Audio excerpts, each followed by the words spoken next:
Income tax returns file చేస్తే మీ white ration card cancel అవుతుందా? చాలామంది middle class and lower middle class ఫ్యామిలీస్కి ఇది ఒక చాలా పెద్ద ప్రాబ్లంగా మారింది. దీనికి సొల్యూషన్ ఏంటో చెప్తా, ఈ వీడియోని లాస్ట్ వరకు చూడండి. White ration card eligibility limits ఏంటి అనేది ఫస్ట్ చూద్దాం. ఆంధ్రప్రదేశ్లో రూరల్ ఏరియాస్లో అయితే మీ మంత్లీ ఇన్కమ్ 10,000 అండ్ అర్బన్ ఏరియాస్లో అయితే 12,000 లోపు ఉండాలి. వెట్ ల్యాండ్ అయితే 3 acres లోపు అండ్ డ్రై ల్యాండ్ అయితే 10 acres లోపు ఉండాలి.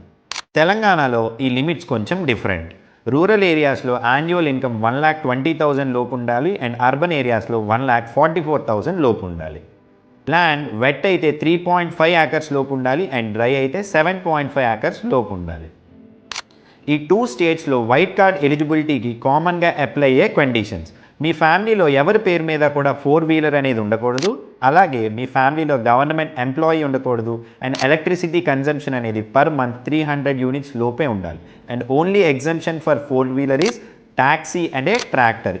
ఇది ఎందుకు పెద్ద డీల్ అంటే, చాలామంది టీడీఎస్ రిఫండ్ కోసమో, లేదా టర్మ్ ఇన్సూరెన్స్ ప్లాన్ పర్చేస్ చేద్దామనో, లేదా హౌసింగ్ లోన్ ప్రాసెసింగ్ అనేది జరగాలనే ఉద్దేశంతో ఐటీఆర్ అనేది ఫైల్ చేస్తున్నారు. ఐటీఆర్ ఫైల్ చేయడం వల్ల మీ వైట్ రేషన్ కార్డ్ అనేది డైరెక్ట్గా క్యాన్సిల్ అవ్వదు, కానీ సిస్టమ్ ఇంటిగ్రేషన్ వల్ల ఒక ట్రిగ్గర్ పాయింట్ అనేది రైజ్ అయ్యి మీ వైట్ రేషన్ కార్డ్ అనేది హోల్డ్లో పడద్దు. ఓకే సార్, ఈ ప్రాబ్లం అంతా మాకు తెలుసు, మరి దీనికి సొల్యూషన్ ఏంటి అంటారా? మీ కార్డ్ హోల్డ్లో పడితే ఆంధ్రప్రదేశ్లో అయితే మీ నియరెస్ట్ సచివాలయం ఆర్ ఎంఆర్ఓ ఆఫీస్ని విజిట్ చేయండి. మీ యాక్చువల్ ఇన్కమ్ ప్రూఫ్స్ అలాగే ఒక చార్టెడ్ అకౌంటెంట్ ఇష్యూ చేసే నో ట్యాక్సబుల్ ఇన్కమ్ సర్టిఫికేట్ని సబ్మిట్ చేస్తే సరిపోతుంది. వాళ్ళు వెరిఫై చేసి ఈ హోల్డ్ అనేది విత్డ్రా చేయడానికి ఛాన్స్ ఉంటుంది. అదే తెలంగాణ స్టేట్లో అయితే సివిల్ సప్లై ఆఫీస్ని డైరెక్ట్గా విజిట్ చేసి మీరు డాక్యుమెంట్స్ సబ్మిట్ చేయొచ్చు, లేదా ఈపీడిఎస్ పోర్టల్లో గ్రీవియన్స్ అనేది రైజ్ చేయొచ్చు.